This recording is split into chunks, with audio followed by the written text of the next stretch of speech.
It is the voice of Indiana County. It's WCCS 101.1 FM, AM 1160, and WCCSradio.com. 12 minutes after 8 o'clock on your Friday morning. And in the studio with us, folks on our Facebook feed can see Dan McAnulty and Bernie Lockard, both of them representing Oakland Cemetery. And our conversation brought to you by Marcus and Mack.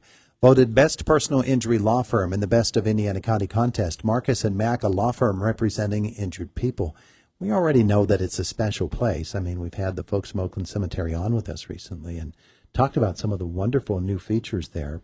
This is something that just takes it another step. Gentlemen, good morning. Good morning, Todd. It's good to have you both with us here today. Dan, this is it's called a scatter garden.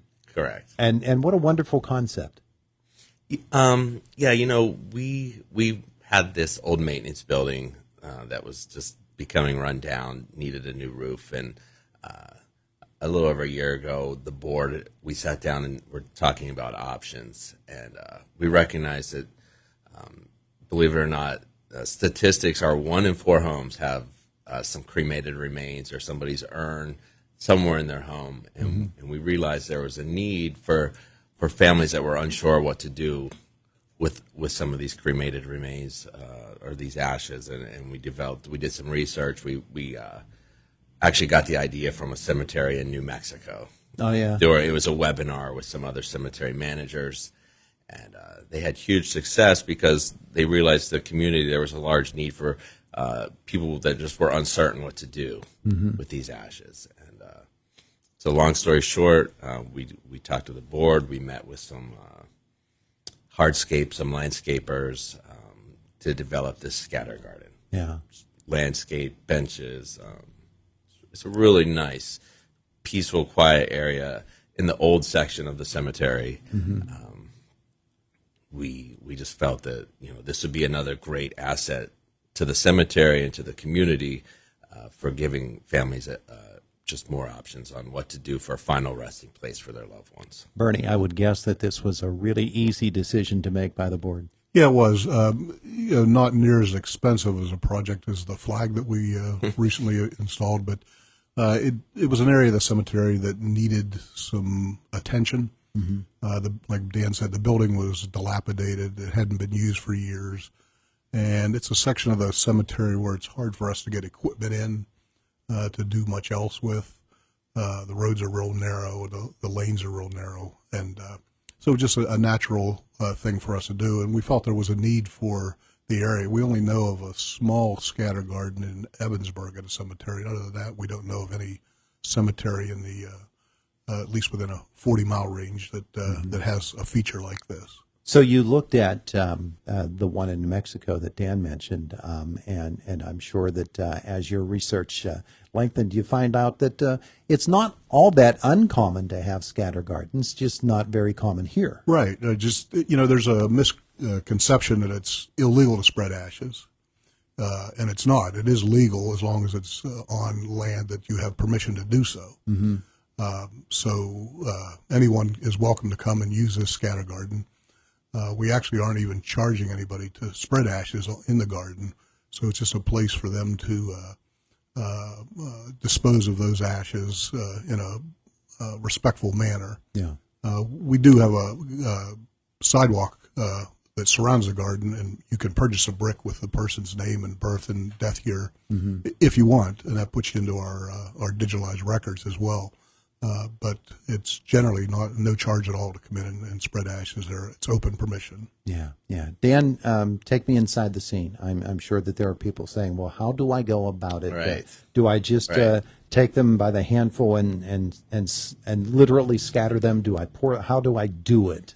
Right. So, there's a lot of different options when it comes to actually scattering of the ashes. They sell specialized urns designed for scattering.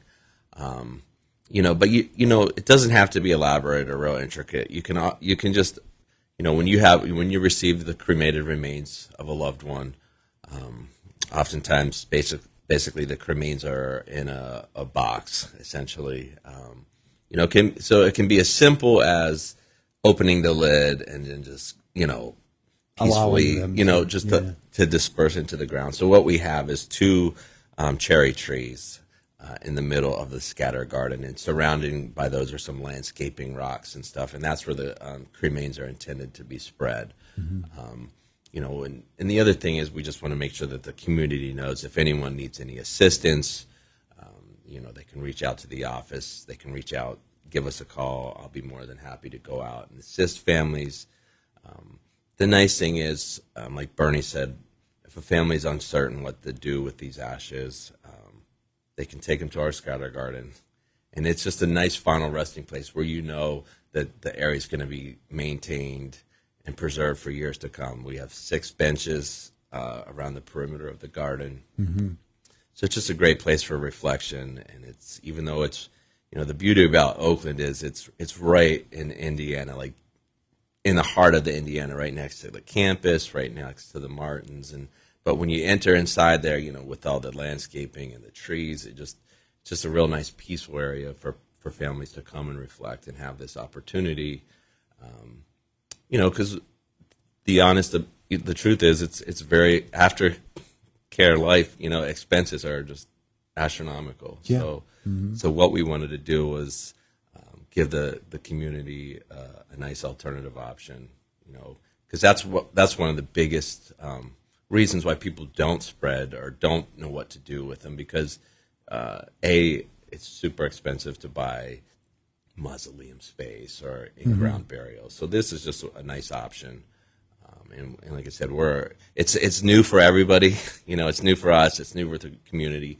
So I'm sure there'll be some lots of questions and hopefully a lot of interest. And that's the main reason we appreciate you having us on the radio here to talk about this. And we're trying to promote this event for September 23rd. Yeah, we're going to be, cemetery staff will be there on Saturday, starting at 8 in the morning. And even if families aren't coming to necessarily spread ashes that day, at least an informational session where people can come, see the area, ask how it works. We have it, like Bernie said, the hardscape around the area is a bunch of 4x8 brick pavers. And the families can have the option to see what the pavers look like with the loved one's name memorialized on it.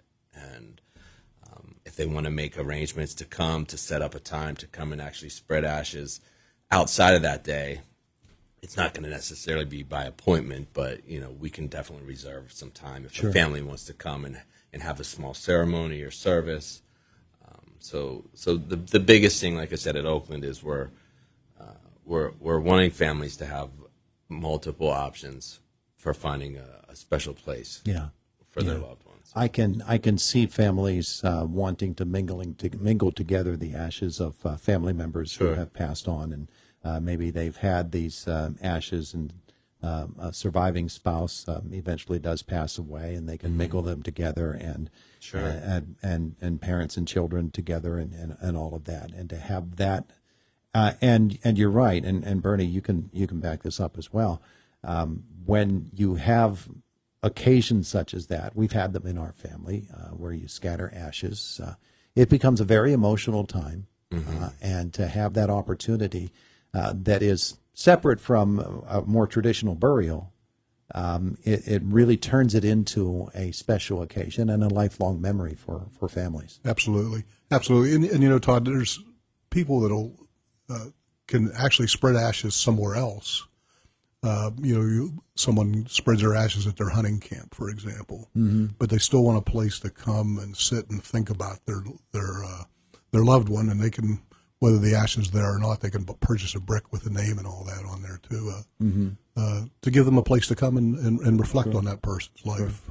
Yeah, when my dad passed away, we went to his favorite rock in the woods where he always hunted deer from, and some of his ashes were scattered there.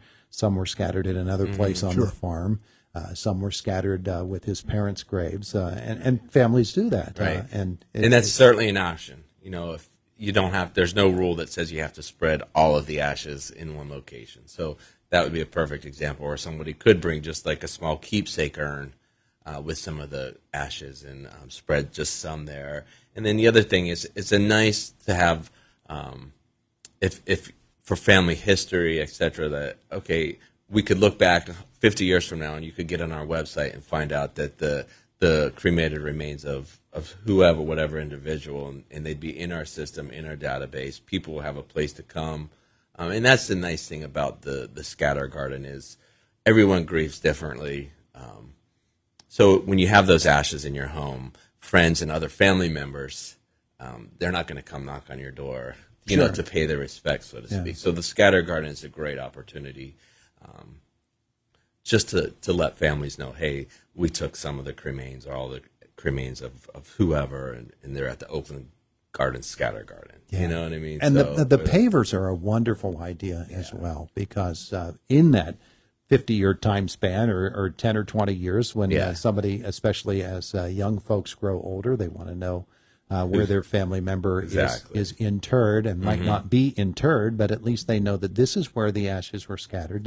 They can find that paver and they can say, well, this is the area where my loved one is. So the event is coming up on Saturday the 23rd, a week from tomorrow. Yes. And at what time again? We're going to be there starting at 8 a.m. Okay. We'll be there through the day. We have it scheduled 8 to 2, but if families are showing up, and we have no idea what to expect for turnout. Sure. Like I said, this is a brand new, I think it's such a brand new concept for so many folks that, I'm hoping that people will just want to come out because they're interested in seeing what it's about. The location, if anyone's familiar with Oakland, we have that large obelisk monument right in the center. It's called the Wilson Circle, sort of straight across from the Goodwill Industries in that area of the cemetery. We're going to have some signs up pointing people to the direction of where the location is. So whether you pull in on the Rose Street entrance or off of Oakland Avenue across from Papa John's there'll be some directions guiding people to where the event is at or where the scatter garden itself is. Like I said, we'll be there 8 a.m. to 2, answering questions, sort of just explaining how the process works, and then giving families the options to see the memorial brick pavers. And they can bring their cremains with them that day. They could bring them that day. Or another day. Or they can just sort of, if they're curious, they can see how it is, and if they think that's a good option for them and their family, like I said, they can come. Because we don't, it might not be a real, if there's multiple people coming in and out, we don't know what to expect, So we're just going to sort of roll with it and see how it goes. And like I said, hopefully just the community will embrace this idea. Well, it is a wonderful idea, and we're appreciative of Oakland Cemetery for doing it. Gentlemen, thank you so much for the visit this morning. Thanks you, Todd. We appreciate it. It is the voice of Indiana County. It's WCCS 101.1 FM, AM 1160, and WCCSradio.com. 8:25, Jake in the newsroom coming up, CBS Sports right now.